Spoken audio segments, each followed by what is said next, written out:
Hello, everyone, and welcome to the Love Fruit podcast with me, Ronnie Smith. And our guest today is Dr. Samuel Mielcarski. And Dr. Sam is someone that's been an important voice and teacher in the raw vegan movement for a long time now, but at least the last 8 years, where he's been one of the main speakers for the Woodstock Fruit Festival in upstate New York. And Dr. Sam also has a book out that you can check out. He's got a song, fantastic song that you can check out as well. And he also hosts retreats in different parts of the world, in particular in the tropical paradise of Costa Rica. And I'm excited today to speak to Sam and learn more about him. Sam was also a featured speaker at the Canadian Fruit Festival last year, and I got to spend a bit more time with him there. So I'm really glad that you've decided to give us some time today, Sam. Is there anything you'd like to tell us a bit more about yourself? No, just other than I'm blessed to be here. I look forward to serving your community, and let's definitely have some fun today. Well, that's what it's all about, really. Is this kind of diet and lifestyle? It's not about boredom and restriction and everything else. It really should be about abundance and all that kind of stuff. But I really came across you at the Woodstock Fruit Festival, and by that point, you'd been on a raw vegan diet for a long time. And I'm interested to know, I'm sure a lot of people are, how did you start? Where did you start from? Were you brought up as a vegan or anything like that? And how did you transition to where you are now? Sure. So interesting life path. I have parents that are actually health and science teachers, and so I was brought up, learning health tenets and health principles that to this day have served me very well. Even though my parents made good suggestions about certain things, they weren't dictators. They didn't force us to necessarily have to live a certain way or eat a certain way. So although healthy choices were presented, I didn't always make them as a kid. So suffice it to say, by the time I was in my 20s, I was eating standard American diet, and I ended up actually getting out of PT school, physical therapy school, and competed in the Mr. Atlanta bodybuilding competition in 1998 as a novice lightweight. And it was a drug-free competition. And I was drug-free in terms of I did not purposely take anything, but the food I was eating was probably loaded, I'm sure, with anabolic steroids or hormones or whatever that was in the meat and animal products I was consuming at the time. So after that show, I actually took second place, and on stage I looked pretty good. My insides, though, weren't looking so good, which was evident in the weeks to come as I went into a quick downward spiral of really poor health. So one day I woke up shortly after the competition. It was probably within a week or two, and I had to go to the bathroom pretty badly. And so I ran to the bathroom, and I went to urinate, and nothing came out. Oh my God. Yeah, it was quite a scary feeling. I mean, when you really have to go, you know that feeling. We all know that feeling. All right, you're just all you can do to make it there. And I had that feeling, and yet nothing came out. Yet the feeling was like I'm urinating. So I'm sitting there wondering where all this is going, which was really, really scary because I didn't see anything. And at that point, I realized, hey, I better go get something checked out here because this is obviously not normal. So I went to a urologist, and he looked at me and he said, well, you're awful young for these problems. So, yeah, I kind of laughed too. I thinking to myself, what the heck does that mean? So I looked at him. I said, no, doc, I didn't say I can't see right. I said I can't pee right. Yeah, he kind of chuckled, and he said, all right, well, what do you want me to do? I said, well, run some tests. First I have to tell you, man, I'm in the wrong place. But so he ran some tests, and after the test came back, said, okay, well, you definitely have prostatitis, which is inflammation of the prostate gland. And the prostate gland in a male is this gland that's kind of like a shape of a walnut that sits around the urethra, which is the tube that goes from your bladder out through the sexual glands in a man, the penis, and that's what you urinate through. So when that gland becomes swollen, it actually creates a clamping effect on the urethra, and then you cannot urinate correctly. So mine obviously was so swollen that nothing was coming out. It wasn't just kinked, but it was blocked. So he's like, that's what you have. And he wanted to prescribe an antibiotic. And at the time I said, well, why do I have it? He said, well, we're not really sure what causes this. Again, I had a lot of doubt. Like, we're not sure what causes this. Why am I even going to take this antibiotic then? Well, all we know is it's a cluster of infections and da-da-da. So I wasn't really thrilled about that. I took the script with me, but I told him, I said, I'm probably not going to fulfill this. And he got kind of grumpy. He said, oh, that's what I think you need. I said, and I honored your opinion, and that's what I came here for, and now I'm leaving. So I went home and thought it through. So, well, I'm going to get a second opinion, because that's always a good idea with anything, especially your health. And I went to another urologist, and I told him a little bit of the history, and he goes, well, you're awful young for these problems. And I'm like, what is up with these guys? With him, I actually said to him, well, I'm actually going through doctoral studies currently in my program of physical therapy. I've been out practicing for several years now, but I'm going back for my doctoral degree within my field. I said, and I'm taking men's and women's healthcare issues course right now. And actually, the prime age group for testicular cancer, by the way, is 15 to 25 years old. He went, huh. And I'm thinking, oh my God, if you don't know that, I'm definitely in the wrong place. I mean, this is your specialty, right? Urology and male, or, especially for males, like having disorders of the urinary tract or the sexual glands and stuff. So he didn't shed a ton more insight on what the first guy did. So I said, okay, well, thanks very much. And I left. And so that day I went home and I sat in quietude. And I just asked for divine intervention, divine guidance. One of those stories you hear about, and they're true. They really happen. And so I'm sitting in quietude, and I said, how come these people don't want to help me? And they said, no, they have helped you, because now you have found this path. And so, it was a clear voice I was hearing. And, call it God, guardian angel, divine love and light, whatever, but somebody was definitely talking to me. So I said, okay, great. So then what do I need to do? And it said, you will be guided, correctly on how to find better health and well-being. Actually, health and well-being that you never thought was possible. You will thrive at a level you never knew possible, as long as you're willing to follow this path. And I said, yeah, well, look at the path that got me into where the predicament I'm in. So I'm definitely listening. You have my attention. What do I need to do?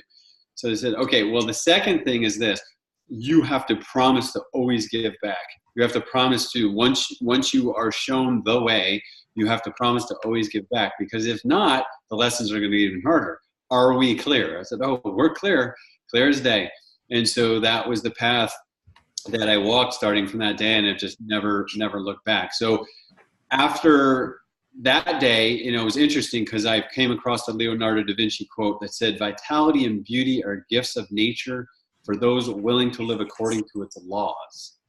And I had to ponder those words, but at the same time, the words I heard that day from this divine download was, what difference does it make what it is if it's not going to make a difference how you treat it? So, and I heard it twice. I'm like, what? I said, what difference does it make what it is if it's not going to make a difference how you treat it? And I said, well, what does that mean? It means that you need to let go of the labels. You need to let go of any of the static and the energy that's going to be put around you if you have a label put on you. And because it said, look at it this way. You have this swollen, prostate right now. You also have bumps going all the way across the front of your bladder region. Like, I had palpable bumps. So I, call them fibroids or whatever, but they were definitely palpable bumps. And then I had a mass in my left testicular region that was palpable. So, I mean, that's an alarming thing, right? You're thinking, what the heck is that? For all I know, it could have been a lot worse than I even thought. It's just they hadn't done enough diagnostic testing at that point to give me any other label other than prostatitis. And the divine intervention was like, right, and you don't need any more labels, because if you get them, it's going to interfere with this whole path and this whole process. So you're going to have to trust.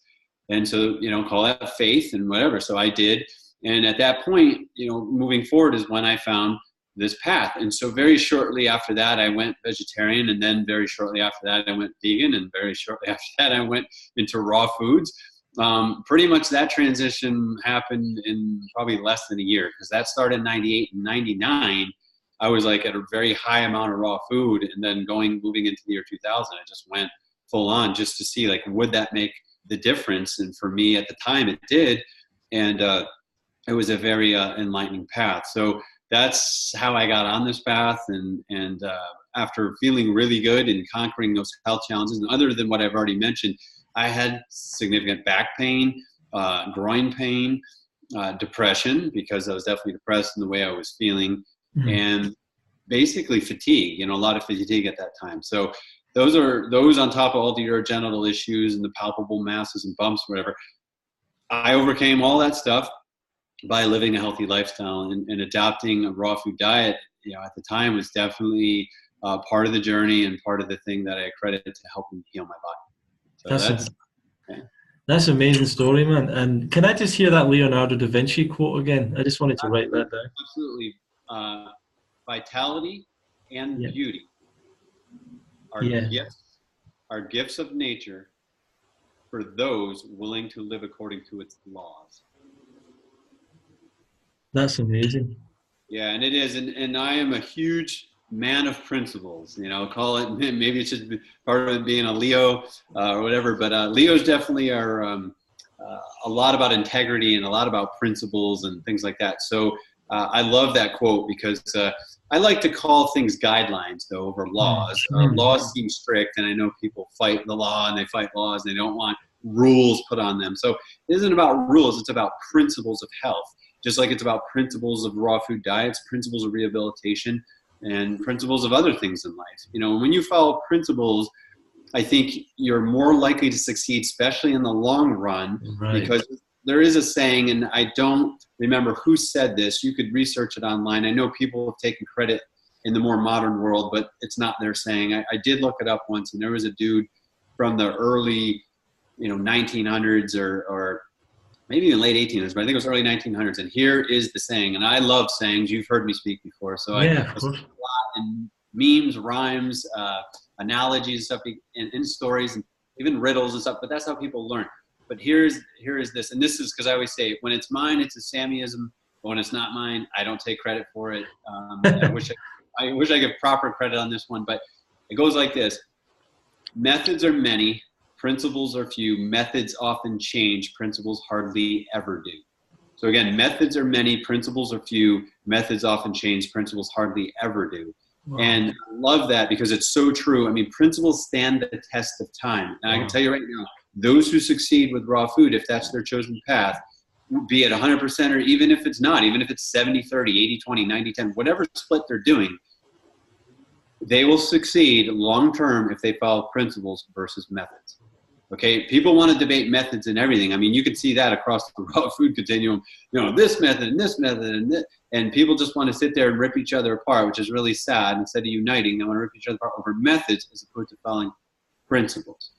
And the principles are what really work, and we definitely can get into those. I'll give you a principle related to fitness, and this will help your viewers understand what I'm talking about when I mean principles. And we can get into raw food stuff too, but a principle of fitness that's a common principle is the principle of overload. If your goal in fitness is to get stronger, and that could be the goal, it doesn't have to be the goal, but if it is the goal to get stronger, then the principle of overload is what needs to be applied. And of course, you have to recover from that. So the overload means you're putting a stress on your body so your muscles adapt and you get stronger.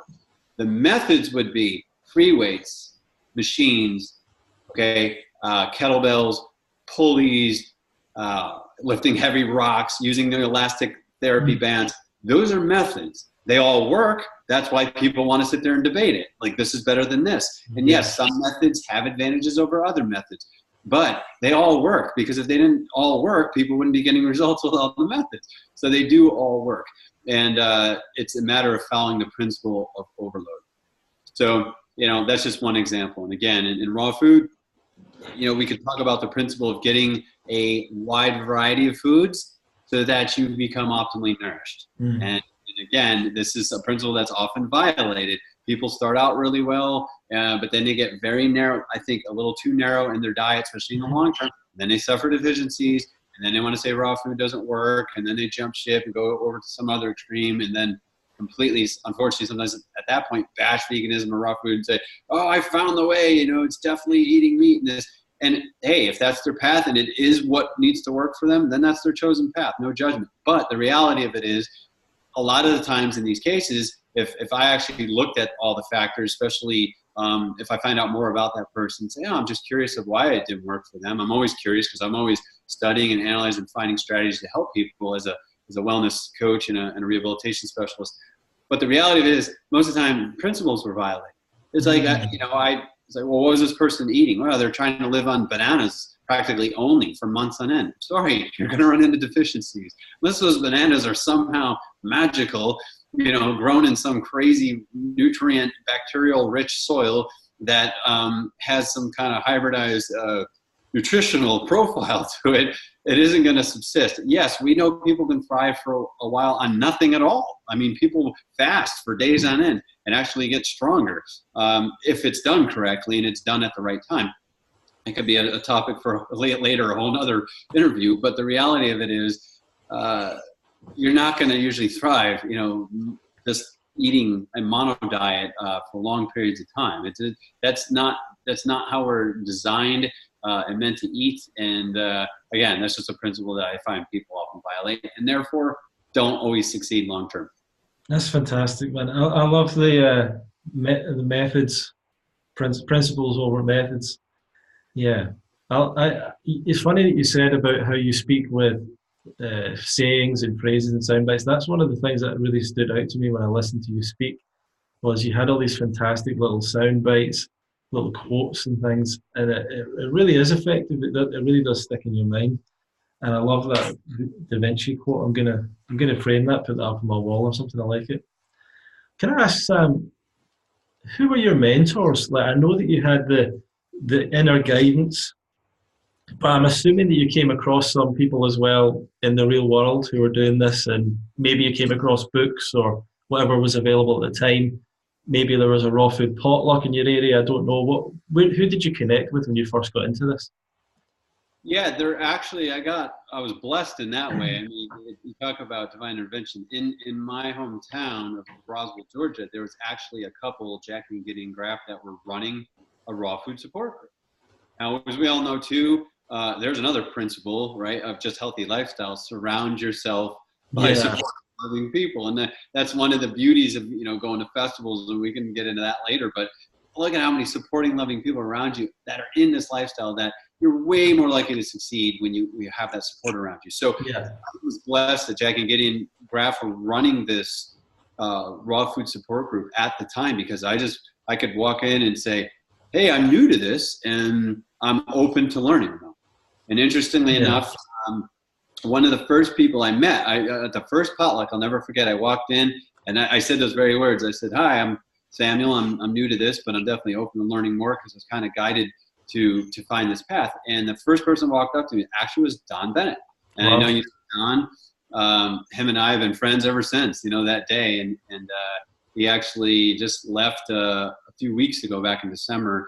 He came down after the Woodstock Fruit Festival and was staying with me in his RV, and really great guy, really good heart. And, he was loving and supportive way back then, and he still is. Him and I have had some great conversations over the years about various topics of health and even of life.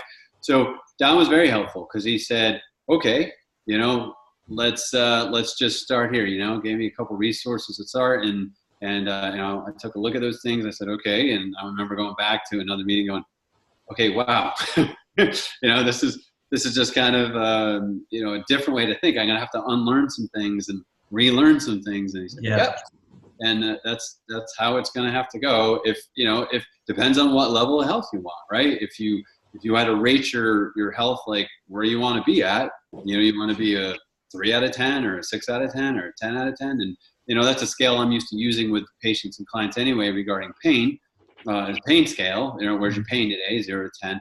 But also, in well-being, it's a great scale. And where do you want your level of vitality, And that's one of the things that I strive for even every day. I just actually sent a blog post out today called, how high do you want to rise? And that is a question that I ask myself every day when I wake up, and that's become my MO in life, to be a health raiser, to be the health, right? So everywhere I go, I want to just, be that example, and I can just help raise other people's energy just by being a good example and, you know, trying to, you know, always listen with an open heart, help people on their path, meet them where they're at, you know, without judgment, without it, just be like, hey, how can I help you? And that's, you know, vitally, vitally important. And so, because I do think when people are willing to raise their level of health, and magical things obviously happen. And to me, a health raiser, what that is, and you know, you've heard the song, you mentioned the song. Yeah, I wrote a song last year called the Health Raiser Song. And just for your listeners, it's RAISER, like to raise up, not razor cut you, but razor. You know, so people try to look it up or try to look me up, and I gotta find this razor guy. So it's Health Raiser, and it's all about the, you know, the lyrics are awesome. I mean, you listen to this song. I remember when I played at Canada Fruitfest, I said, I could stop the lecture right now. You could all leave, and you would have gotten what I want you to get out of this talk right now. The lyrics pretty much walk you through the path of a health raiser, right?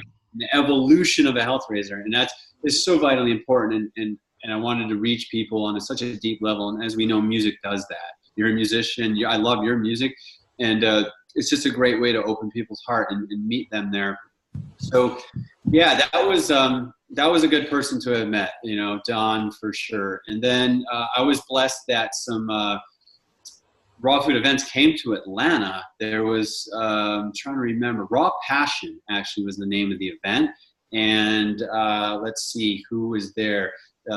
Dr. Doug Graham was there, Rosalind Grubin was there, David Klein was there, Dr. Tim Trader were some of the speakers there at the time. And I think Paul Nissan actually at one point was at Dr. Robert Snidak, who maybe is not as well known, but a great guy. And he is somebody that he might still be practicing down in,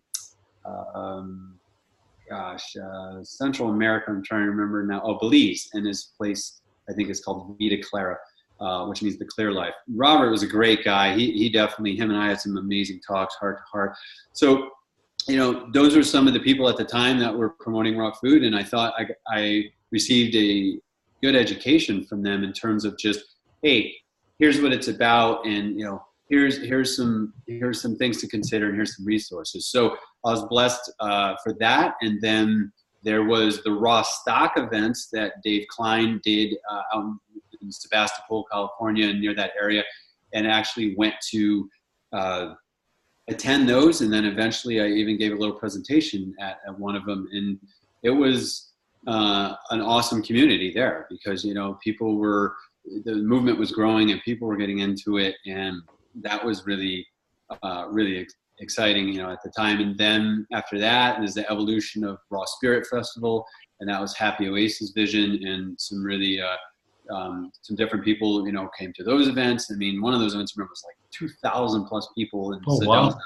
Yeah, I mean, that was an amazing event in Sedona, Arizona that she put on, and just again, the movement was growing, so to speak. And then, you know, that had its rise and fall. And of course, Woodstock Fruit Festival now, you know, years and years later, it's got its rise since 2011. It's still going strong, and I'm looking forward to this one again in 2019. I spoke at every one that's been in New York. The only one I didn't speak at was that smaller one in Hawaii, which I don't really know. It was kind of an official event, but not like the big Woodstock events. That was the one that there was two there that year. You know, one in New York and one in Hawaii. So ultimately, yeah, that's some of the path. And then, of course, you know, just Mother Nature, you know, just being a student of observation, going out in nature and looking at how fruit trees grow and how things grew, you know, from overhead, and how things grew up from the ground, and watching other species interact with nature and how they secured food, and, you know, looking at the law of conservation, and, you know, what would make sense that we could eat that would not require a lot of energy for us to eat, you know, that was visually appealing, right? That was appealing to the gustatory sense of taste and the olfactory sense of smell, and you know, doing the least harm and trying to live in harmony with the planet. And so I always say, you know, Mother Nature still is a great teacher in every way possible. There's a lot of great principles there that you've brought up. Actually, you know, you got into this, you immediately went to find mentors, and you found some fantastic examples of other people. You found community, you went to events. These are things that we see a lot with people who manage to make who manage to do this kind of lifestyle long term, they do all those kind of things. They meet other teachers, or they meet teachers or mentors. They go to events. They kind of get involved in the community. Yeah, it's a huge part of it, and it's interesting to hear it's part of your story. I would like to know about the raw food community back then, because you were lucky enough to meet people like Don, and I'm guessing the guys as well, the other guys at that group who, I mean, Don's probably doing similar diet now to what he was doing then. Um, but there was a lot of different styles of raw food diet back then, and I don't think the fruit-based diet was that prominent maybe back then. So was there a lot of confusion and different teachers saying different things at that point? Yeah, there's definitely some confusion. I think there still is, within the movement because of, the debates and the arguments. But again, and that's when we started the conversation today, and I talked about it. People stuck to principles, it would eliminate a lot of the arguments and a lot of confusion. So, but yeah, I mean, there was definitely some okay, high fat versus low fat, and lots of greens, need greens, and you got to do this and you don't got to do that, and yeah, I mean, I saw conflict, confusion. So the reality of it is, for anybody on this path, just like any path in life, you're going to have to look at the available data. You're going to have to apply some things for a long enough period of time to determine whether it's working for you or not, and then you're going to have to figure out the best strategy for you, for sure. And I would not change that strategy until it stops working. Well, a couple things I see is, one, people jump all over the place, so they don't keep one strategy long enough to determine it's working. The second thing is the opposite, where they find something that works, and then they hear someone speak or present, and they go, oh yeah, that makes total sense, and they overhaul their whole program instead of just tweaking what they had, which was working for them quite well, except for maybe they just needed a small tweak. But when you overhaul everything, I mean, you just got rid of a program that was working. I've had to consult and rehabilitate people on that end and go, hey, whoa, like, let me look at your history again. I mean, you were thriving up to this point, and then at this point, it looks like you weren't thriving. Let me ask you, what happened at this point? Like, what happened during this time of your life? Oh, yeah, I remember I went to this talk, or I went to this event, and then I said, okay, well, are you aware that, like, maybe there's part of the issue right there that, like, you need to go back, because I'm looking at your past regimen, and it looks like it was working pretty solid for you. Let me ask you a few questions about this. And I'd ask them a few questions about how they were thriving or what their goals were at the time, just to make sure there wasn't a lot of other factors. And they said, oh yeah, no, I was really fit then, and I had more energy, and and their life was just even more in balance. And I said, okay, well, there you go. So overall, I think your old program was working a lot better. You just needed to tweak a few things, and not be so like, oh, this made total sense over here, so I overhauled everything. That's a huge, I see this over and over and over, and unfortunately, it happens, but it can be corrected. It's about awareness, for sure. It's about awareness. Sure. Did you find the transition to a raw diet relatively easy, or did it take you a long time? Did you fall on and off, so to speak? And do you have any strategies to overcome that? Yeah, for me, the transition was fairly quick, as I mentioned in the beginning of our talk. Like I went from non-vegetarian to vegetarian to vegan to raw vegan probably within a year, in a year's time. But again, when you're challenged like that with health challenges such as I was facing, I knew where I wanted to go in my life. I didn't find it hard because, and this is such a great question, Ronnie, because this is such a key piece with everything.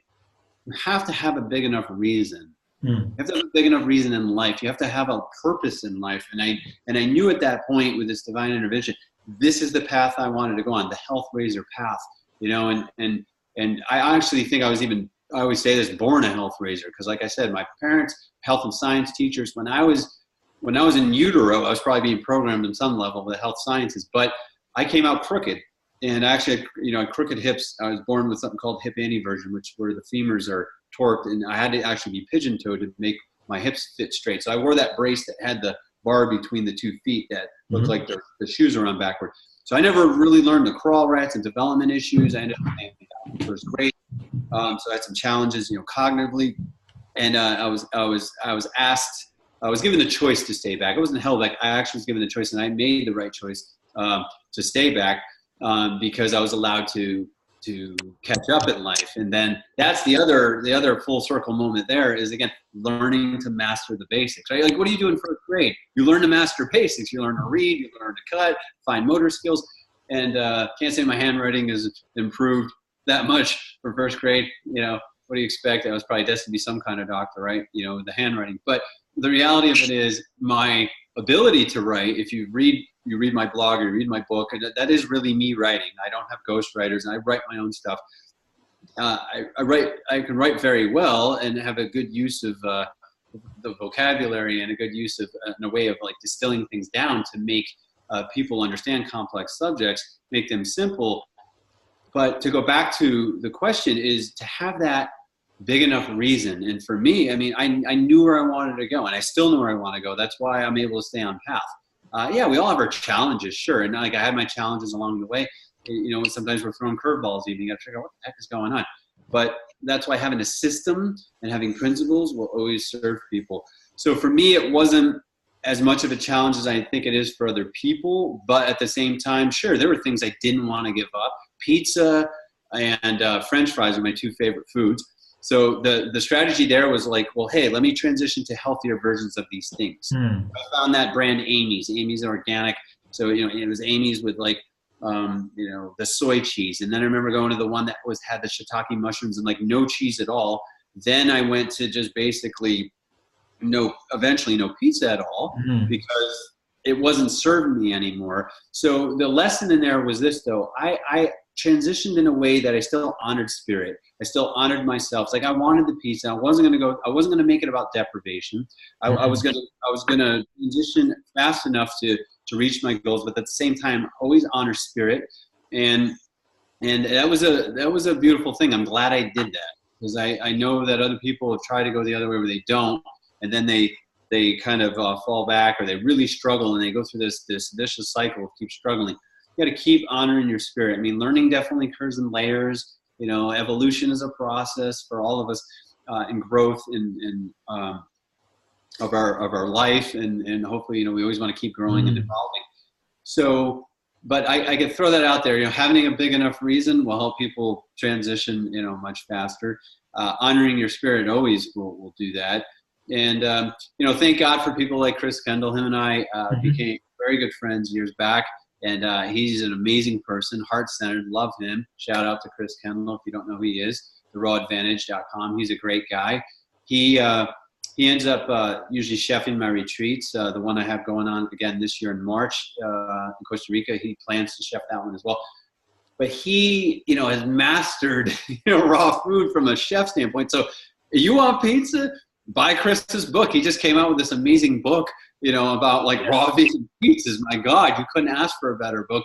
And then again, I mean, he's figured out how to make things French fries out of like even avocados and even like jicama or zucchini fries. I mean, that's the advantage today. It's like, my God, you know, people have it made as far as I'm concerned in terms of transitioning. There's more support out there than ever because of the growth of the internet. There's more support out there than ever because of support groups, because of festivals like, you know, the UK Fruitfest, the Canada Fruitfest, the Woodstock Fruit Festival, other festivals that happen in Denmark and Sweden and Finland and all, you know, all over the world.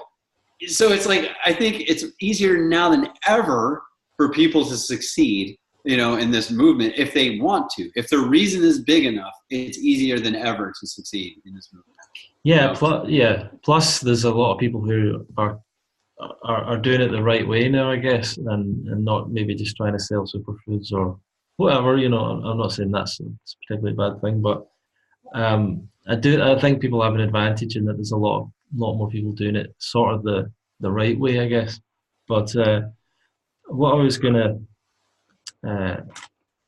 ask you further on there, so because what I wanted to bring up was one of the techniques or the tactics you said there, which I think is quite important, is you actually are talking about a gradual transition rather than necessarily an overnight transition. And I think it's interesting what you said. Take what you like, find a better version of it, and then get used to that, and then find a better version of it. And then, you know, so I really like that idea that we can go from the standard pizza to a healthier version, maybe making your own pizza to a vegan pizza to, a healthier vegan pizza to a raw I really like that idea of taking steps along the path and not necessarily jumping in overnight. Um, what do you think? Do you think people have success doing it overnight, or do you Some find do. more? Yeah, I think some do, and I think what it comes down to, Ronnie, is people's the various personality types. I mean, if Okay. you, I've consulted thousands of people at this point in my career as a rehabilitation specialist for over 21 years now. I mean, I've dealt with lots of patients and clients with various health challenges across the board. So I can tell you this. I mean, rehabilitation occurs in stages, right? There's a stage, the acute stage of inflammation, and then the repair stage, and then the remodeling stage when someone's going through a physical, let's say, rehabilitation. Life occurs in stages, right? Infant, child, adult. And so our evolution in consciousness also goes in stages. So I think we need to honor that. I think we should honor that. I think it's a good approach to take because I think it leads to more success.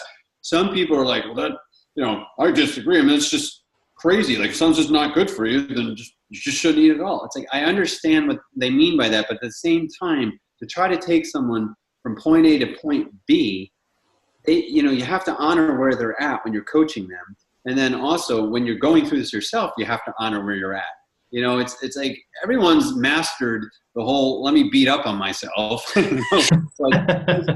physically, emotionally, and spiritually by the negative self-talk. And it's one of those things that people seem to have gotten really good at. So I like to try to focus on, the upward spiral instead of the downward spiral. So we want to pull people upward in a spiral upward so they can continue to climb. And again, that is the health raiser path, to continue to climb and rise higher and higher.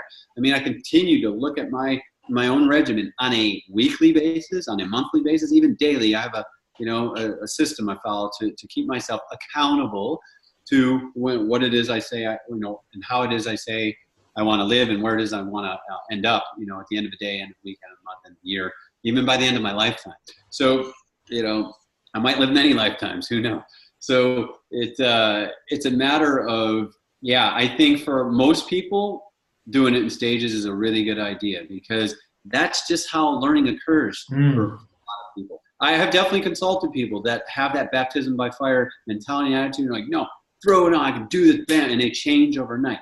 Usually it's for two reasons. One is the first one I mentioned before, is that they have a big enough reason because of health challenges. I mean, they're at death's door. I mean, this is a coming to Jesus meeting, like, dude, you need to do this or you're not going to make it. Those people will do it overnight. And then you have the people that just have that mentality that's just like the baptism by fire mentality. That's just who they are. And that's not a good or bad thing. It just is. And that kind of thing, just like anything, applied correctly can be good. And just like other, quote, technologies, if you want to call it that, you could look at our mindset as a kind of a technology, so to speak. It can be a double-edged sword because that kind of thing can get people out of trouble too. They just jump right in without doing enough research or moving in stages, and boom, they learn those lessons really hard too. Like, whoa, for example, like breaking the fast the wrong way. Just because they're like, I did this, now I'm going to go back to eating kind of thing. I mean, I had a personal experience with that. Even that kicked my butt, and I didn't necessarily do it because of a baptism by fire mentality. I did it just because I actually just kind of made a poor choice in the moment and kind of got myself in a little bit of a, kind of a roller coaster there for a few days. But I'm glad it happened to me. That's how I know how to not break fast. That's how I learned a lesson. Because hey, I can speak from personal experience on this. Don't do that. If you're going to decide to fast or break a fast, kind of thing. So it's a matter, if I had followed principles, that wouldn't have happened. But, I was young and still learning at that time. And, an important lesson. Like I said, I'm glad it happened. Yeah. Most of the time, the good stuff happens to us when we get our butt kicked. That's when you remember lessons. Right? The other stuff's like, you might remember it if something really good happened, but it's usually when we get our butts handed to us that we go, whoa, like I'm not going to do that again. Or unless you're a gluttonivore, there are gluttonivores in the world. They're just gluttons, right? They just do it over and over and for whatever reason, various reasons for sure. But the reality of it is we learn from pain and suffering. They're great teachers. So. Fantastic. Yeah. And what I want to ask you now is, what does a day look like for you And I don't just mean your diet, although that would be good to hear. How do you eat and when do you eat and what do you eat, how much and everything. But is there anything else you do in terms of staying at your, as you were saying, at kind of the highest levels of health, exercise wise, mindset wise, meditation, spirituality? Tell us a little bit about your habits and practices. Sure, no problem. I have a signature system that I call the chain health system. And that system has 8 links in it. The links are the following: food, air, water, light, rest, activity, hygiene, and love. Again, food, air, water, light, rest, activity, hygiene, and love. It is important to understand that these links are all equally important. And so therefore, one does not out-trump the other. Now, one of the things that happens in raw food and even other diets is people might change one aspect, get really myopic on that, and now that's the holy grail. And this is what I've seen happen in the raw food movement and even in vegans. Like, it's the holy grail, right? You gotta be vegan, be evangelical, you gotta be vegan, you gotta go raw. It's like, okay, and then they're missing the boat on the rest of the stuff. And that becomes a problem because, those other factors are now being ignored, and they're equally important. The reason people focus so much on food is because we're a culture that's addicted to food. And there's reasons for that, it could be a whole nother cool, topic we can discuss later or even at another time of why people suffer so much with food perversions and food addiction. And even people in raw food still suffer from them because they're just bringing, their past patterns to a current diet, but they never deal with the core issue, which is why the raw food diet isn't working for them either. So, it's a process each day. And so that system I follow it. And those who know me will tell you, oh yeah, he's it, man. He's the real deal. Like, they've either spent enough time with me, they came to one of the retreats, that they've passing through town, live with me for several days, or I stayed at their place for several days. And they're like, wow, you really do this stuff. Like, yeah, I mean, this is all I know. This is all this is the path I want to live. And again, those things are not hard to understand. That's why I said that full circle moment from first grade and staying back in first grade and mastering the basics.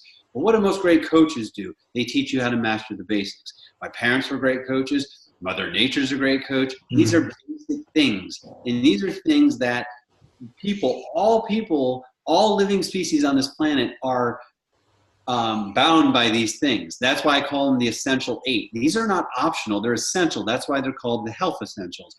The only thing that's optional is following it. We have free will. And since we have free will, you don't have to follow the chain of health. But if you don't, you're not going to have probably optimal health and well-being. People say, oh, that's your opinion. That's not my opinion. This is Mother Nature's opinion. Okay, I've used to fight this all the time too. But let me tell you, up to this point, as far as I know, and I check every day, she's still undefeated. Mother Nature. You're not going to beat her. So good luck. So I used to try to, quote, cheat nature. Oh, I'll get away with this. No, you don't. You don't get away with it. So it's a matter of not being, it's not about being perfect. It's not perfectionism. It's about doing a little bit better if you want a little bit better result than you're getting. That's all. But it's about the guidelines. And those are the things that allow guide me. So back to, how that fits into the bigger thing, because this is a big piece too. I think people hear me speak and because they see the health-centric focus I have in my talks. Well, that's because we're at a health festival. But you put me at another event, you're going to hear maybe a different lecture where I talk about life balance. Where the bigger picture of, if you want to call it, the spokes in the wheel, or the factors, the links in the chain, or the factors, the leaves on the tree, you can call them those too if you want. But the reality of it is health is a aspect of a bigger picture, right? I like to call them sometimes, the F factor. So if it was food, right, that would be your diet. And then there's fun and adventure. Then there's family. Then there's friends and tribe. Then there's your focus in life, which is your career life path. Then you could say the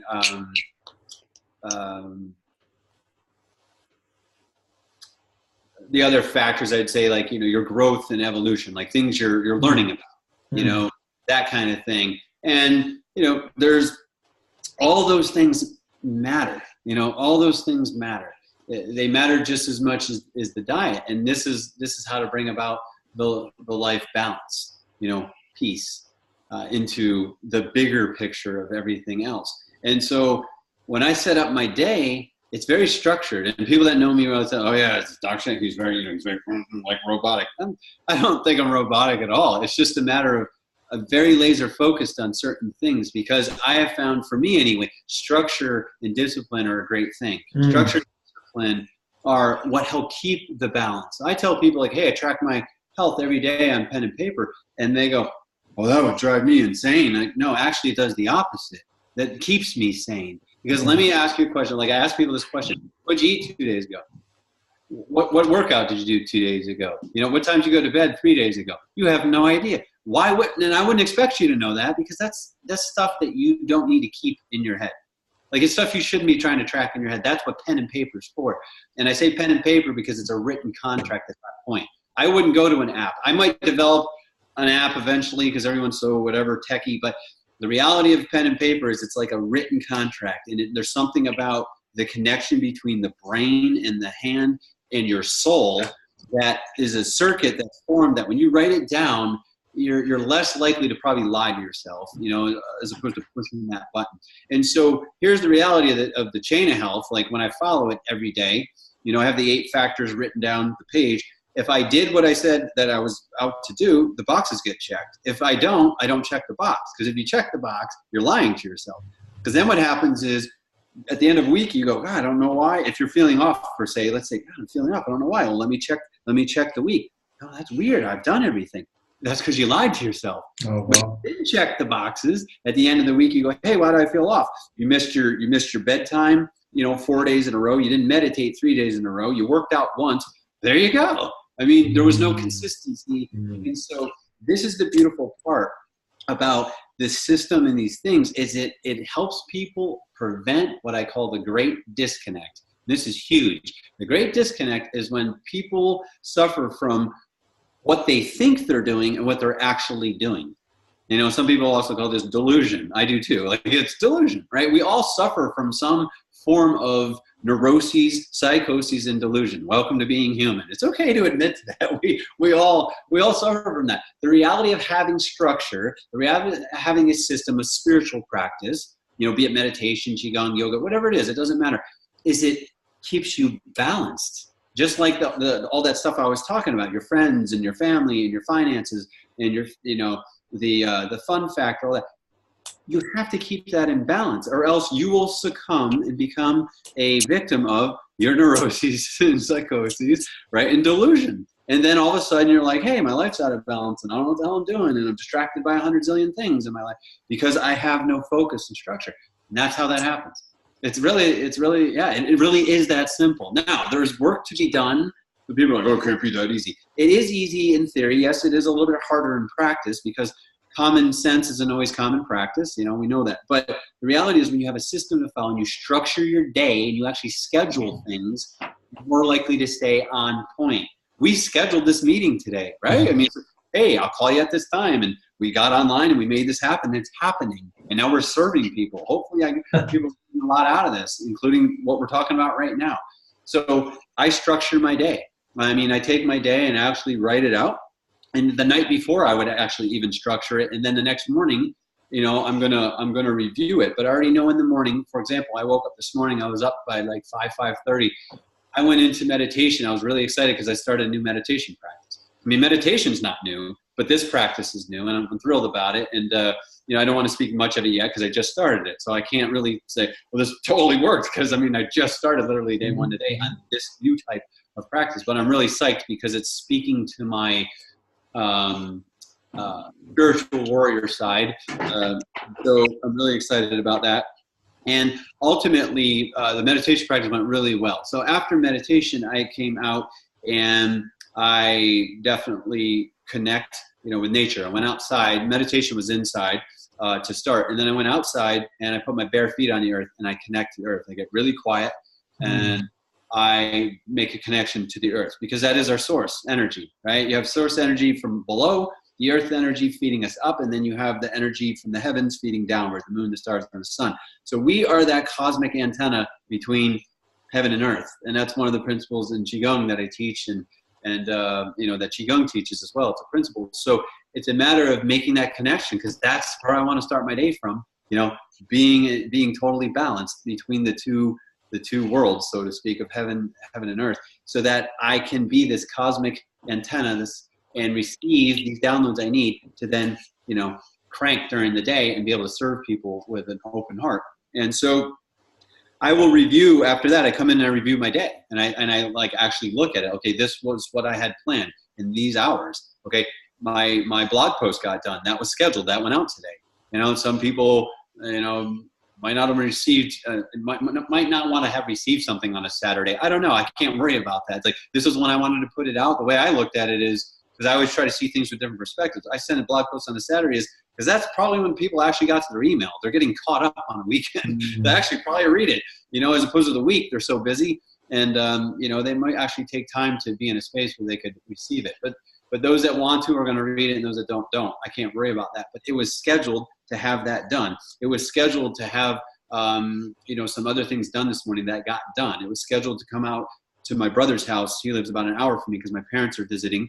And, I got out here and I've already helped them paint part of a house that he's renovating, and have connected with my mother. You had saw her earlier. She was trying to help me find a space here that was work with the lighting. God bless her. She's still loving and supportive. And I was like, yeah, I got this, Mom. I got this. Go ahead. And she's always helpful. So it's one of those things, scheduling. That's the point of, this conversation we're having right now. Schedule your day. I can't tell how many people I meet, even at festivals. I talk to them, and, we're just having a conversation about life, who just live their life like airy fairy. They're like, okay, I just roll with this and roll with that. And that's all well and good to a point. But sometimes what happens with that is I find that a lot of people that do that tend to struggle with the same issues, though. Okay, if we're going to be energetic, talk chakras, okay? Because some people in this community, that we're trying to reach here into the spirituality. So, okay, the chakra stuff. Okay, so you got the 7 chakras if we're going to use that system. So the upper chakras from the heart up are more about, again, expression and intuition and consciousness, right? Well, here's the thing about that. That's all well and good, but sometimes when people are hanging out in the ether, so to speak, up here, they're lacking in these lower chakras, which are about foundational things like survival things, like money and food and relationships, okay? And then your social image and your even your sustenance, your physical body, and your jing, right? Your energy, like your adrenal forces. So these people sometimes that just live this whole like, well, I'll manifest more and intuit this and all that. Yeah, they always seem to have all these root chakra issues, right. Money and relationships and their own self-image and social image. And they look great online on social media, tons of followers, right? But if you talk to these people in real life, they're struggling. I mean, they're hurting bad inside. I can tell how many people I meet that appear to be experts online and they have these big followings, but then when you sit and talk to them, their life's a total mess. Yeah. And there's no judgment there. It's just saying, but my point is, it's because not having enough structure. That's the point. Like, they have a piece of it, right? Like they focused on their business, they focused on building their brand, and there's nothing wrong with that. That's part of life, and that's part of serving people, which I'm all about. But when everything else is taking a back seat of that, and you're lacking structure, you're way out of balance. And you see this over and over. Fantastic. So, can we just take a quick pause? Just 1 second. Just a quick pause. Now, I've really got something from what you were saying there, Sam. I really enjoyed what you're talking about there. And the first thing you were saying was you actually put on pen and paper and you're tracking and measuring the things that you're doing. And I think that's a major principle for success in almost anything, is that people, I mean, I've known a lot of athletes. I've always wondered, I never really stuck to a lot of fitness programs, but when I spoke to them, they would be writing down their workouts and they would be tracking and following what they were doing. And as you were saying, they could see how it got better and everything. And then you're talking about structuring your day, which is, I think you're so right on that, and the idea that some people are having a lot of issues in life because they're kind of drifting and they're not actually structuring their day like you're talking about. And we've not even mentioned what you eat yet, but even that is amazing value right there, I feel, what you've just shared with us. But how about your diet and everything, and how does that fit in your day? Yeah, we'll get into that. It's really a nice time, because I was going to bring up the Woodstock Festival again, because like I said, we met there, you've seen me there. You've seen me there. Look how I operate there. No different. Total structure. I mean, people walk up to me, hey, I want to connect with you later. I want a consult. Or like I put that down. Like, I'm like, okay, when? And I schedule it. Just like we did when I worked on you. Like I said, dude, Yeah. if we don't schedule this, it isn't going to happen because otherwise I'm going to get pulled in 100 directions. So it's funny. I had someone say, "Gosh, you've been so busy there. Did you? I mean, I feel bad. Did you miss the festival?" I'm like, "Oh no, I didn't miss anything. Like I was completely fulfilled, got what I wanted to get because I took charge of what my schedule was going to be. You know, no one's telling me where I need to be. I'm making choices where I want to be. Now, you know, including like obviously you set up the lectures ahead of time. It's like, okay, and you show up because that's just being professional, right? Like if you say you're going to do this, you do this. But it's amazing. Like even then, you can still structure your days. Even if you're on vacation, you can structure your days. Like think about it. Like some people go on vacation and they kind of miss the vacation. They get home, they go, God, I didn't really do what I want to do on vacation. Yet their intentions were good. It's because they didn't have a plan. Have a plan. Have a plan for your life. But even on vacation, if you're with people, like, hey, what do you guys want to do? And if you're like, oh, I don't know, I'm not really sure. Well, then forget it. Structure your own thing. And then you could be like, hey, well, I'm going scuba diving. Anyone want to join me? Bus leaves at 9. You know, that kind of thing. And it's always great to have one of those people in the group, right? Because that way, I want to go too. And that's why I like hanging out with people like that as well. So it's really, you know, it's really important. So yeah, the eating stuff it comes down to, I eat when I'm hungry. So I don't have set times. Like I don't go by this clock, you know, the one on my wrist. Actually, I don't even wear a watch. I know what time it is throughout the day. Cause like I said, I schedule my day, but I'm not obsessed with looking, you know, at my wrist. It's a matter of this clock, the biological clock. So when I'm hungry, I eat, but it's definitely important to take time to do that. You know, to do that. Eating is sacred to me. I try to eat mindfully, meaning like I'm not multitasking my eating endeavors. That's not a healthy relationship with food. You shouldn't be. I've seen people making even YouTube videos, sitting there eating while they're talking, even, you know, and I'm like, I don't know. It is what it is. I was like, really? Like, there's no way you can be digesting and talking and trying to serve people at the same. I mean, you can do it. It's just not a good idea because it's going to split your attention and all that energy now that should be put in digestion isn't, and you're not going to digest your food right. So suffice it to say, I like to eat, you know, make it a sacred time and just connect with my food. What do I eat? I mean, it depends on the day. If it really is about getting enough each day. Some days could be a lot of liquid stuff, you know, coconut water and a lot of juices and smoothies, and other days it's more heavier meals. You know, I might be eating more solid meals, of the big meals of fruit and, you know, big salads and some stuff like, you know, even like we talked about Chris Kendall's stuff, you know, making something that he's got in one of his recipe books because it's so awesome, and then sitting down and enjoying it. So it's a matter of, you know, whatever I need on a given day. But I mean, to bring some clarity, like my smoothies might have 6 to 10 bananas in them, you know, and along with some carob and maybe some chia seeds or some barley grass juice powder and, you know, anything else I might want to throw in there that I think my body needs. Maybe a little bit of cinnamon because, you know, I like the true cinnamon, the Ceylon. You know, it's a very healing, medicinal and culinary as well herb. It has a lot of good properties, and besides just tasting good, it's got a lot of benefit in the body. So if I haven't worked out though, and I haven't earned that meal, then my smoothie's not going to have 10 bananas in it, right? It might only have a couple because my caloric needs are not going to say like, hey, you need a lot of calories right now. Yeah. So that's the thing about, again, following principles, right? One of the principles is like your meals should be earned by the mental or physical labors that, you know, precede them.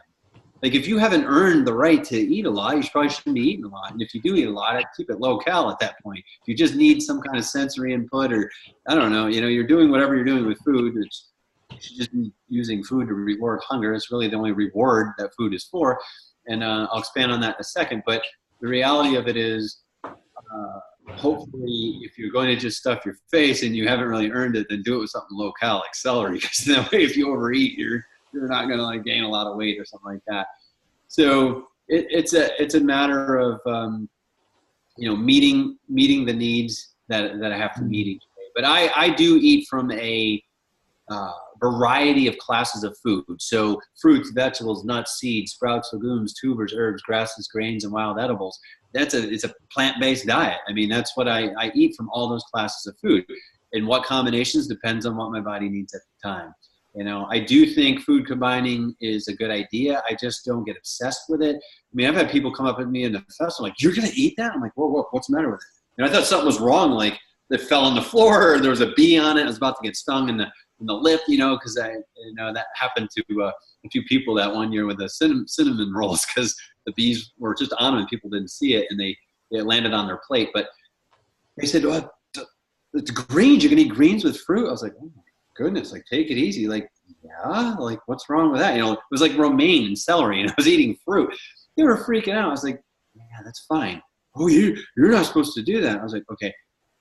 I just looked at it and said, "Okay, well, it works for me." You know, I could have said, "Okay, I've been doing this for close to 20 years now, and you tell me that I can't do it or it doesn't work." It's a matter of figuring it out. Now, if you can't for some reason, like if you couldn't eat romaine or celery with fruit because it upsets your stomach, okay, don't do it. Or, you know, part of me would say, "Hey, I think your digestive fire is a little weak, to tell you the truth. You should be able to probably consume that." But then again, if you can't, don't do it. But the reality of that is, you know, certain combinations I think are fine. And like, I'll give you one, like citrus and melon. I love it. You ask Chris Kendall him and I, we love oranges with watermelon. Oh my God, it's amazing. And it's like, I can't believe I've been missing out on this. So it's not a matter of like getting so strict that you're so over the top that you're actually, again, missing the joy of eating and missing the nutrition of eating, because you're so dogmatic in your beliefs. Because, you know, again, some of the natural hygiene stuff said that this is the way. And I'm a fan of natural hygiene principles, but they didn't have it all right, and they didn't have it all figured out, and they lived in a different era than we live in, and there's different availability to things. So, and we have to kind of honor, you know, the principles that work, but take a look at some of the ones and work them in a way that works for ourselves and even for the masses. I think a great way to eat is the sequential eating model, which is one that I use all the time. Sequential eating is you eat the highest water content food first. So if that was juice or a smoothie or whatever, you're going to start with that, and then you're going to progressively eat to more and more dense food.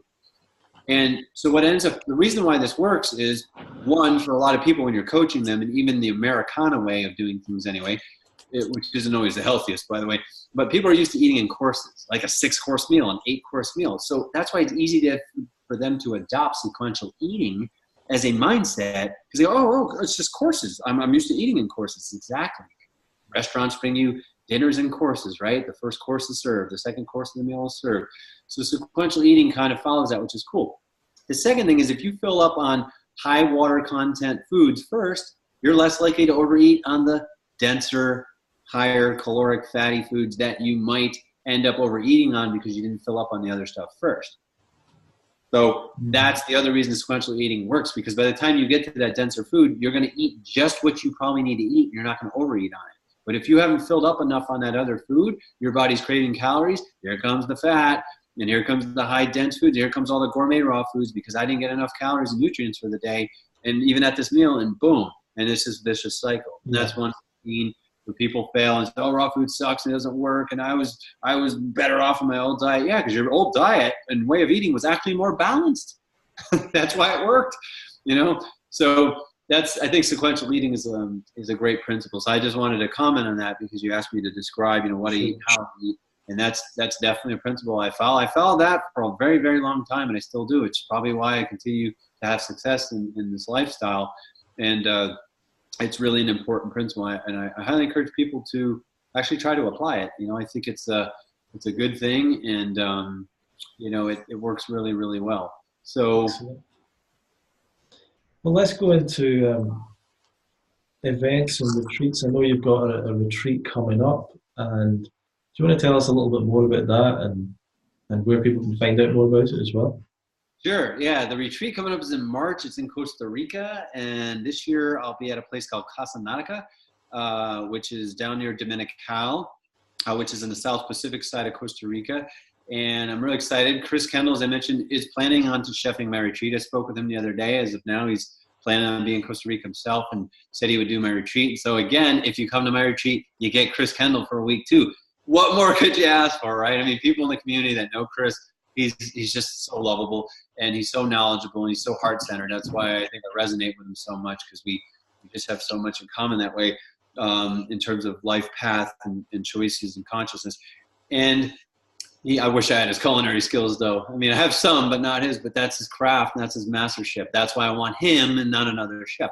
So suffice it to say, the meals will be epic because Chris is the one doing them. And basically what you're going to get usually in the mornings are like the juice bar and the smoothie bar and the lighter foods, and then prepared lunches, like things like, again, a lot of fruit and veg, but it's dinners that become magical because Chris does this magic when we make cuisine. Cuisine to me is different than gourmet. Gourmet is stuff that doesn't combine well and sits like a rock in your stomach, and you're burping it up and have indigestion the next day and wish you didn't eat it. Cuisine is, oh my God, here's Italian, here's Thai, here's Mediterranean and stuff. And it's all good, hygienic food combining and follows principles of health, and people feel amazing, and and they get to actually see how to succeed that way. So that's the beauty of the meals on the retreat. After breakfast, we usually go on an adventure. Zip line, jungle hike, beautiful beaches, permaculture tours, stuff like that. So there's some adventure.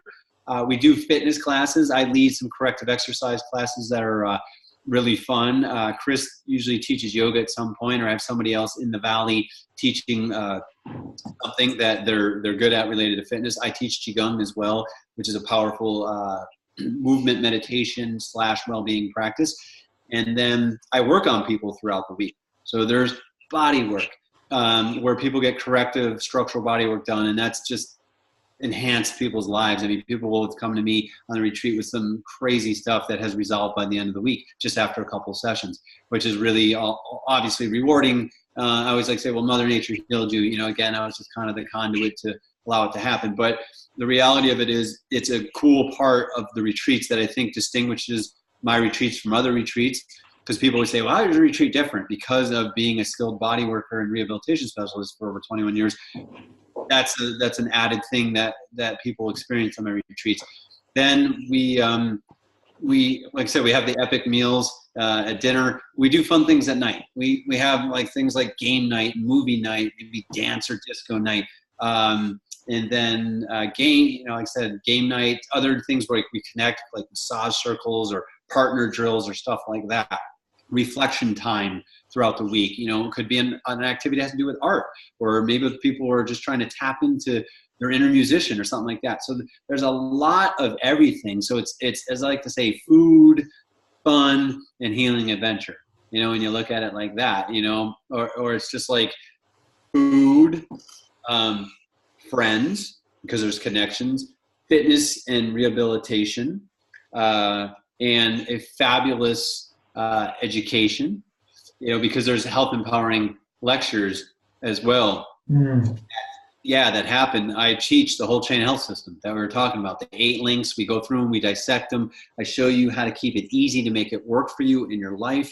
The chain of health system I teach people how to actually apply that, in their daily life, and they leave totally empowered. So now they know how to succeed outside of that environment as well. But that's what's about. Man, it's amazing. I mean, I've had people come, I've had some three-peaters. I've had some people come up to 3 times. I was supposed to have another guy this year who was a three-peater, but he had something come up, a life challenge that is going to prevent him, which is unfortunate because he's a great guy. But, it's awesome. It's awesome. I highly recommend people come. And I got to tell people, if you're not happy after day 2, I'll give your money back. You can leave. I don't want you there if you don't want to be there, and I definitely don't want you there bringing the group down. Because if you're hanging out the rest of the week like, oh, this sucks, I don't like this, or this isn't what I thought it was going to be, then by all means, here's your money back. Not going to pay for your plane flight, but I'll give you your retreat money back, and you can just travel around the rest of the week in Costa Rica, go take in the beauty and magic of Costa Rica, and then go back home. Because you were going to come to Costa Rica anyway. So it's awesome. Yeah, and I've heard a lot of great things about your retreats, and some of the people that I've seen going to your retreats as well. It's not just people that are beginners. There's been some real long-term raw vegans and people that know a lot about this lifestyle and maybe just wanted to be around other people and wanted to have that experience, wanted the delicious food, for a week without having to prepare it themselves. The It's environment is, I totally, what's the word? Recommend. Totally recommend your retreat to anyone if there anyone out there is listening or watching. Have a look into it. Is it on your website for more information? Yeah. My website is the main site is drsampt.com. That's DRSAMPT. So PT, as in physical therapist. So drsampt.com is my whole website, which is probably the best place to send you because the information about the retreats is all on there. And then the other stuff on there, my song, as you mentioned, there's you can end up getting a free copy of that. If you join my newsletter list, my main mailing list is has a couple free gifts. One is a copy of the song. Another is a copy of a free report called The 3 Best Exercises That You Can Learn No Matter What Your goals are, so to speak. The 3 best exercises to learn in your life. And it's a powerful report. It's legit. I mean, it is a legit thing, and I stand by that. And people are always like, well, what is it? Is it crunches? It's definitely not crunches, I can tell you that. But they are exercises, but they might not all be physical. I'll give you a little bit of a teaser. Nice. So yeah, that's where the retreat information is, and just how to find me, how to contact me, my social media. There's some links there too to connect with me there. You can find me on Instagram, at Dr. Sam PT3. YouTube, I got a YouTube channel. Just look up my name on YouTube, Samuel Mielcarski, or even Dr. Sam PT. It'll probably come up. If you just type that in at the end of YouTube, the channel will come up. And a bunch of videos, and people that actually do follow me will say, man, your content's great and all your teachers are great. It's like, I'm surprised you don't have a lot more followers. I mean, God bless. And it is what it is. I don't get too attached to the numbers that way. And it's a matter of, who's meant to come and work with me or find me is going to do that, and who's going to take what they need to get, they're going to take from it. I'm to serve people at every level. I don't get too wrapped up in numbers and attached to things like that, because it kind of takes from certain things, and a lot of that's about ego. When you really get on a spiritual path, you learn to dissolve the ego, and you learn to just come from a place of loving service and serve people at a really high level. And my following continues to grow, but like anything, slow and steady, just like health. It's an evolution. More and more people get to know you, and I'm like, God, I can't believe I've been doing raw food. I never heard of you, and now that I heard of you, it's just like, this stuff's awesome, and all this stuff you're teaching is great. So it's a matter of what I would throw out there too for people in terms of mentorship and looking for role models, because this came up a couple times already. Definitely go out and look at who's been doing it for a while. Yeah. Chris Kendall and I were talking about that the other day, and him and I. I've been at it for a while, and we feel like we've definitely served people from a heart-centered place and helped a lot of people. And we've seen other people help a lot of people, and we applaud that. We've also seen a lot of people new on the scene, just have people going all over the place and maybe have created more confusion or chaos. And it saddens us, and I know it saddens other leaders in the health movement and the raw vegan movement as well, because it's unfortunate that technology is wonderful, right? But it is a double-edged sword. It's something that we can use to benefit and help people, but it can also distract and destroy people. Yeah. And so if people look for a mentor, and this person's really been only at it a year or two, but they appear to be this amazing expert, I mean, just be careful is all I'm saying. I don't believe in talking negatively about our people. I'm not going to name names and say, oh, this person's blind. I don't do that. You're never going to see that on my channel or anything. I've had some people try to attack me. I never rebutted, because I was like, I don't want to waste my time doing that. So I know I've showed up on a few videos because someone actually said, hey, God, this person ripped you. What'd you do? I don't know what I do. So, I watched it. I was like, oh my God, I didn't do anything. Someone was simply interviewing me. This person decided, I guess they just didn't like it. Yeah. So they just, he's fake and it's this and that. Oh no, my friend, you haven't done your homework on me. You don't even know me. Because if you have done your homework, you'll know that pretty much everything you said isn't true at all.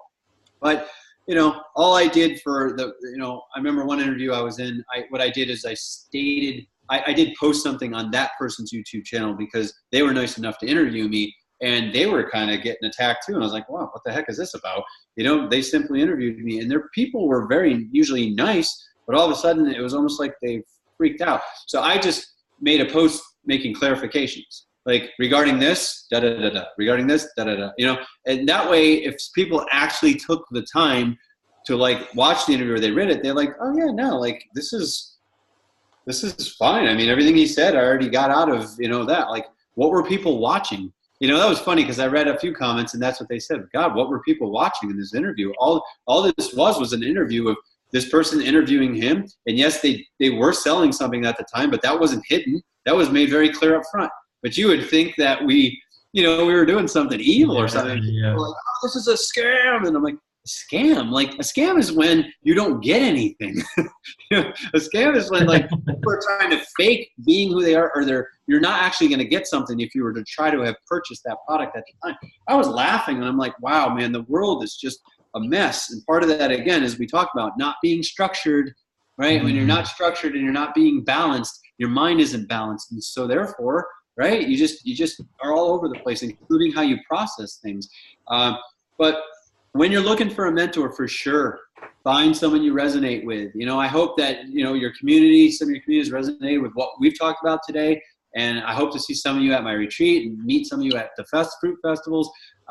You know, if you like what I had to say, please connect with me. If you don't, that's okay too. You know, my feelings aren't hurt. There's a lot of great, you know, mentors and teachers, not only in the raw vegan movement, but in the world.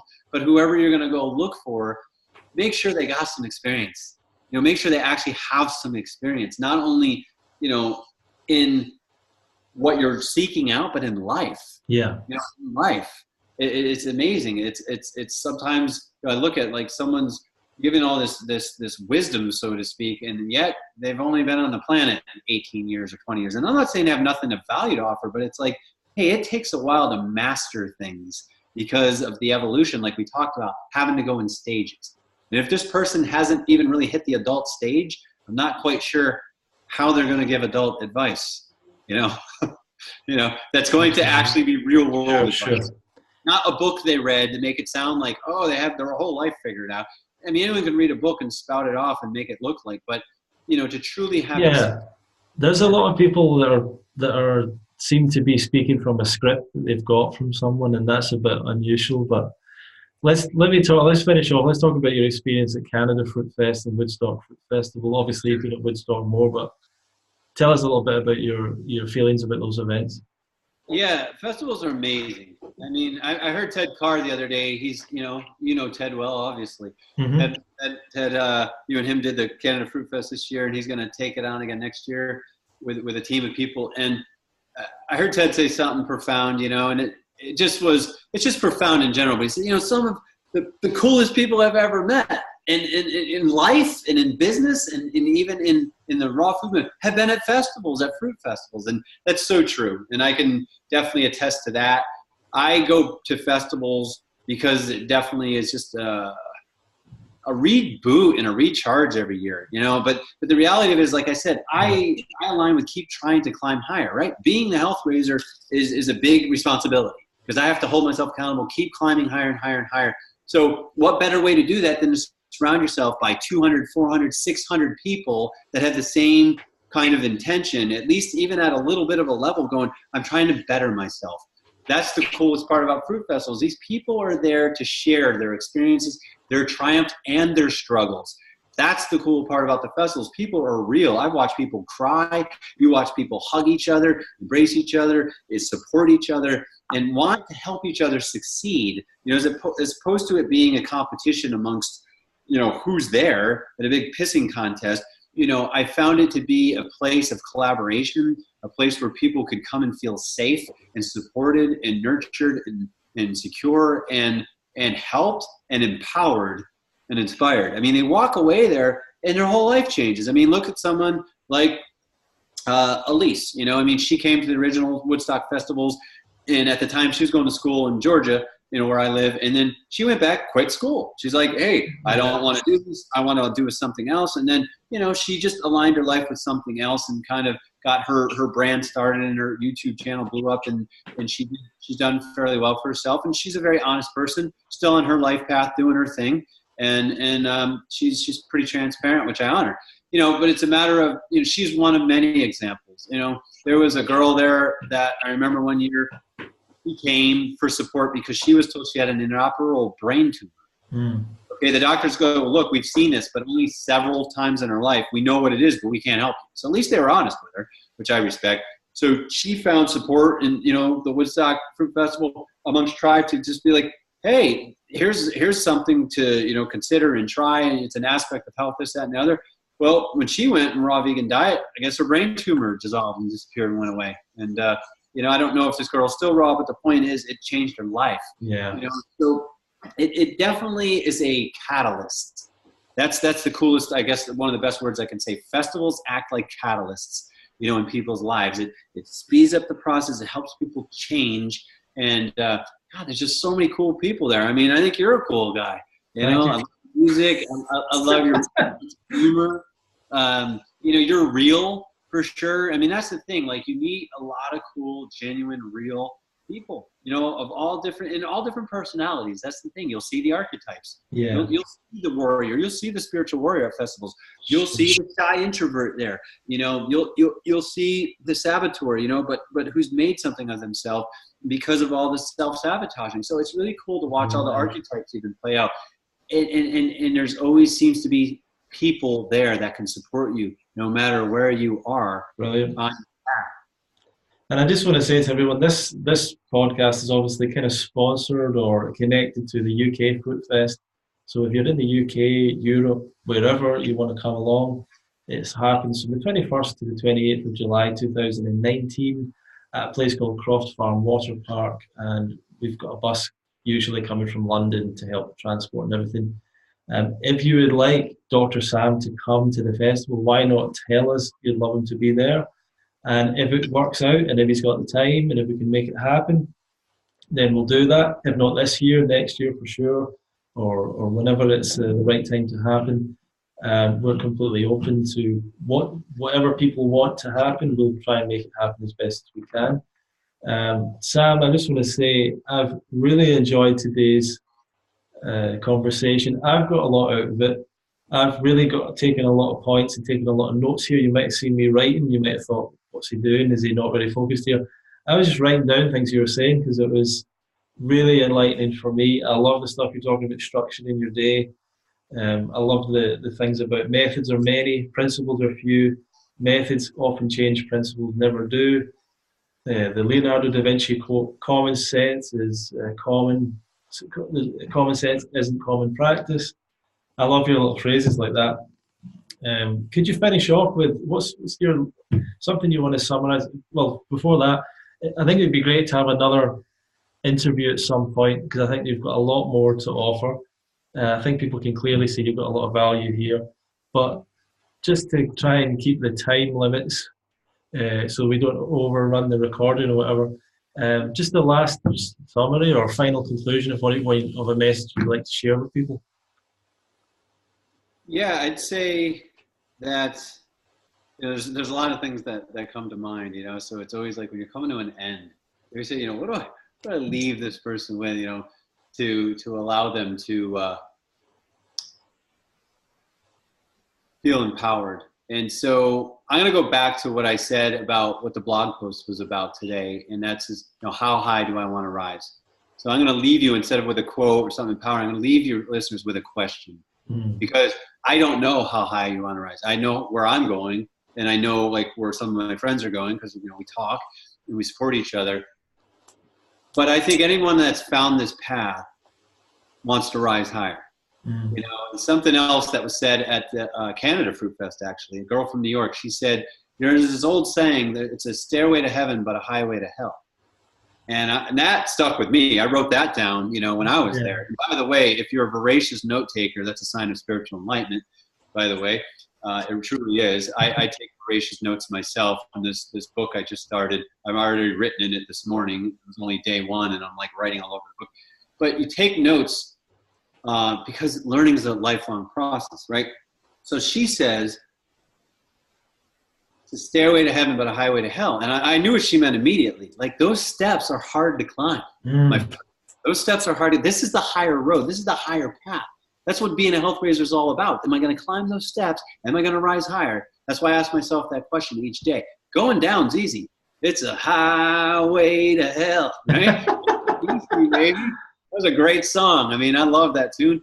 And people can relate to it, but it's a reality of, yeah, it's easy to just, it's fast and it's quick. It's hard to climb those steps. That's why the festivals are so important. And that's why, you know, getting the good mentor and having the support and staying on path, having a system, staying structured, staying balanced. So how high do you want to rise, my friend, is the question I have. And I'm going to tell you this, it's much easier to answer that when you live your life on purpose. You need a purpose for your life. And some people go, I don't know what my purpose is. Like, what is the meaning of life? You know, that age-old thing. The meaning of life, in my opinion, is to figure out what your unique talent and gift is that you could share with the world. The purpose in life is to then go do that. That's it. So that's the whole reason to ask yourself, you know, how high do I want to climb? Because, I mean, for me, health is a vehicle for the spirit. That's all the body is a vehicle for the heart, mind, and the spirit. You know, it's physical flesh and bone, and quantum physicists say, you know, whatever, empty space and whatever, quarks and vibrations and quantum atoms and all that. Yeah, that's great. Point is, it carries our spirit. Our spirit is here to do work. So live your life on purpose, climb higher, love greater, and you know, life really becomes magical at that point. We're here to have fun and be of loving service. Amazing message, Sam. Everyone go and check out drsampt.com to find out more about Sam. You know, you can get his free materials. His retreat sounds fantastic. Why not really think seriously about taking advantage of that? And if you, as I say, if you want to give us any feedback about this, then let us know. If you'd like to see Sam at the festival, we'll try and make it happen. And this has been another fantastic episode of the Love Fruit podcast in sponsorship or partnership with the UK Fruitfest. And we're wishing you the best of health and the best day possible, best year. And if you want to come to the Fruit Festival, it's happening this year. You can find out more information at fruitfest.co.uk. Thank you very much for listening, and we'll see you in the next episode.